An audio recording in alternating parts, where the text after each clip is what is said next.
Okay, अस्सलाम वालेकुम viewers. तो प्रीवियस लेक्चर में हमने जो है वो केस 1 को डिस्कस किया था, जिसमें हमारे पास जो दोनों बॉडीज़ थी वो वर्टिकल पोजीशन में मूव कर रही थी। अब केस 2 में हम देख लेते हैं। केस 2 में हमारे पास जो है वो एक बॉडी जो है वो वर्टिकल पोजीशन में है और दूसरी जो है वो हॉरिजॉन्टल प्लेन पर मौजूद है। तो इसका देखें किस तरीके से, when one of the body moves vertically while the other horizontally. तो एक आपके पास वर्टिकल है, हैंग हुई हुई है, और एक हॉरिजॉन्टल प्लेस पर मौजूद है। Now two bodies of masses m1 and m2 रिस्पेक्टिवली। तो दो हमारे पास मासेज हैं m1 और m2, are connected to the ends of a string, जो कि स्ट्रिंग के एंड से, किनारों से कनेक्टेड है, विच पासिस ओवर अ पुली, जो कि पुली के ऊपर से पास हो रहे हैं, जो कि स्ट्रिंग पुली से पास हो रही है। The body A move vertically downward. Body A आपको विजिबल है कि वो डाउनवर्ड मूव कर रही है with an acceleration a, and the body B move on a smooth horizontal table.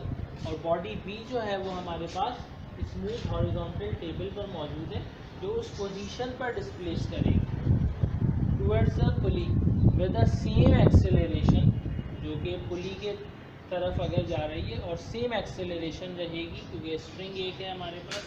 अब हमने करना क्या है, to calculate the acceleration of the bodies and tension in string. तो हमें जो है वो एक्सेलरेशन और टेंशन का फॉर्मूला जनरेट करना है एज अ इस पोजीशन में, जब बॉडीज हो हमारे पास, एक वर्टिकल में हो और एक हमारे पास हॉरिजॉन्टल में।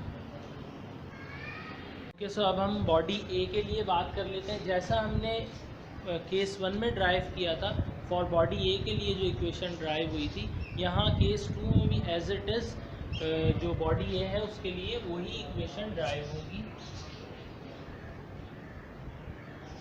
फॉर बॉडी ए, क्योंकि इनके सिनेरियो बिल्कुल सेम है। बॉडी ए में आप देख सकते हैं वेट जो है हमारे पास वो ग्रेटर देन टेंशन है, क्योंकि बॉडी हमारे पास डाउनवर्ड मूव कर रही है वर्टिकल पोजीशन में। सो W1 is greater than tension. अब हमने क्या करना है, सो नेट फोर्स निकालनी है।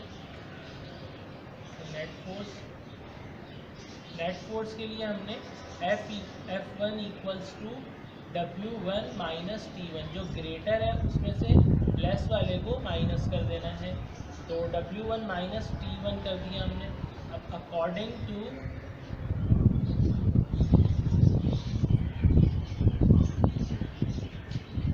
Newton second law of motion, अगर आपको याद हो तो उसमें हमें ये बात बताई गई थी कि F इक्वल होता है ma के।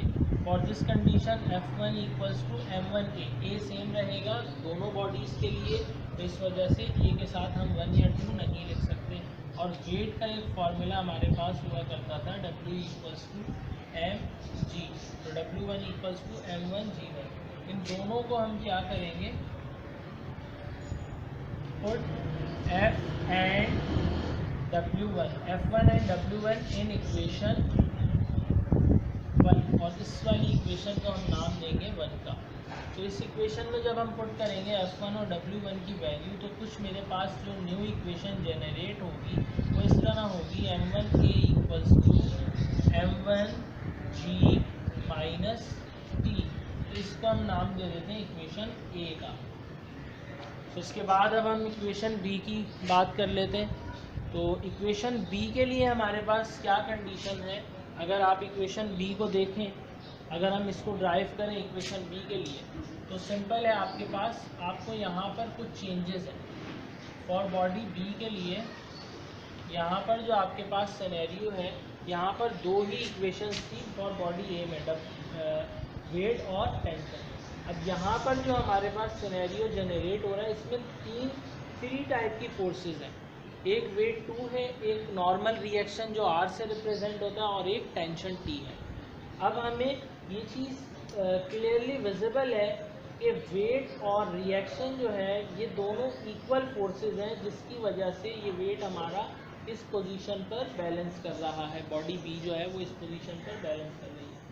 अगर हम वेट को यहाँ से, वेट और रिएक्शन को ख़त्म कर दें, तो टेंशन जो है वो इस बॉडी को अपनी तरफ अट्रैक्ट कर लेगी, खींच लेगी। तो इससे हमें पता ये चलता है वेट और रिएक्शन जो है वो बैलेंस फोर्सेस हैं, जिसकी वजह से ये ब्लॉक और बॉडी इस पोजीशन पर रुकी हुई है।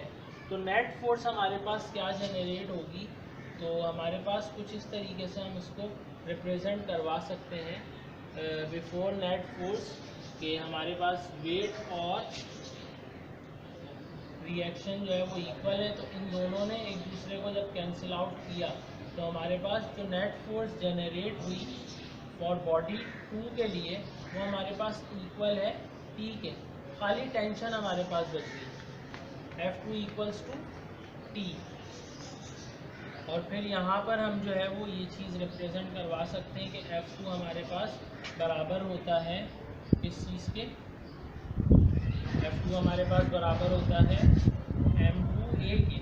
और यहाँ पर जब हमने इसकी वैल्यू पुट की तो कुछ हमारे पास वैल्यू इसकी कंडीशन इस तरीके से जनरेट हुई M2A इक्वल्स टू T।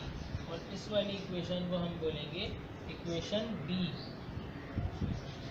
ठीक है, तो इसका एक ओवरव्यू और कर देता हूँ मैं कि हमने किया क्या है, वेट और जो नॉर्मल रिएक्शन है ये एक दूसरे को कैंसिल करेंगे तो हमारे पास जो नेट फोर्स बचेगी वो टेंशन है। वेट और रिएक्शन ने एक दूसरे को बैलेंस है तो कैंसिल कर दिया, नेट फोर्स हमारे पास क्या रह गई, सिर्फ टेंशन रह गई जो इस बॉडी को पुली से दूसरी तरफ अट्रैक्ट कर लेगी। तो F2 इक्वल्स टू T आ गया। According to Newton second law F2 equal होता है M2A के, जो कि हमने पुट कर दिया इक्वेशन 2 में। इसको अब इक्वेशन 2 बोल देंगे, 1 हम यूज कर चुके हैं। इक्वेशन 2 में हमने पुट किया जो थी F2 इक्वल्स टू T। तो F2 की हमारे पास वैल्यू थी M2A, M2A equals to T। ये हमारे पास equation B for body B के लिए इक्वेशन B जनरेट हो गई। ओके क्लास, तो अब हमने क्या करना है कि एक्सेलरेशन कैलकुलेट करनी है, यानी एक्सेलरेशन का फॉर्मूला जनरेट करना है। तो एक्सेलरेशन का फॉर्मूला जनरेट करने के लिए जो इक्वेशंस का यूज़ आएगा, इक्वेशन A और B जो हम पहले ड्राइव कर चुके हैं फॉर बॉडी A से फॉर बॉडी B से, तो इन दोनों का यूज़ है, ये मैंने यहाँ लिख ली है। अब हम इसको इक्वेशन में यूज़ करते हैं। जिस तरह केस 1 में हमने इनको यूज़ किया था तो वही मेथड एज इट इज हम यूज़ करेंगे, ऐड इक्वेशन 1 एंड 2।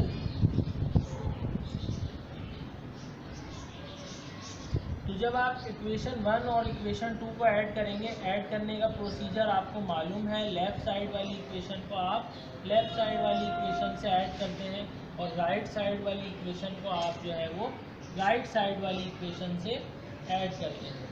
तो इसमें क्या है आपके पास, आपको विजिबल है कि -t से प्लस का t कैंसिल आउट हो जाएगा और ये दोनों ऐड नहीं हो सकते, बल्कि a यहाँ से कॉमन आपको नज़र आ रहा है। तो m1 प्लस m2 आपके पास ब्रैकेट में आ जाएगा और यहाँ पर आपके पास m1g। सो अब हमने m1a प्लस m2a था लेफ्ट साइड पर equal to m1g minus t plus t, minus के t से प्लस का t कैंसिल आउट हो गया, यहाँ से a कॉमन आया, ब्रैकेट में आपके पास m1 प्लस m2 बच गया और राइट साइड पे आपके पास m1g आ गया।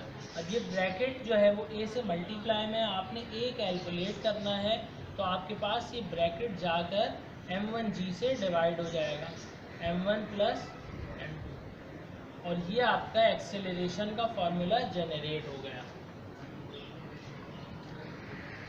Okay class, to calculate tension. अब टेंशन हमने कैलकुलेट करनी है, तो इसमें हमारे पास एक तो प्रीवियस केस 1 में जो हमने मेथड किया था एज इट इज़ वो मेथड हम अप्लाई कर सकते हैं कि इक्वेशन A और इक्वेशन B को आपस में डिवाइड कर दें तो हमें टेंशन कैलकुलेट होकर उसका फॉर्मूला जनरेट होकर मिल जाएगा।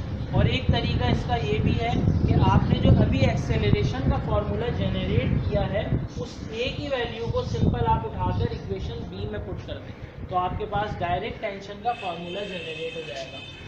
Put A in equation B, तो इक्वेशन B को मैं इस तरह लिख रहा हूँ T equals to M2A। Next step में मैंने क्या किया, M2 यहाँ मौजूद है और A की वैल्यू मैंने पुट की M1G upon M1 plus M2। तो ये जो M2 है खाली ऊपर वाली वैल्यू से मल्टीप्लाई हो जाएगा और ये आपके पास M1 M2G upon M1 plus M2, यह आपके पास टेंशन का फॉर्मूला जनरेट हो जाएगा और इस तरीके से यह आपकी डेरिवेशन जो है वो कंप्लीट हो गई।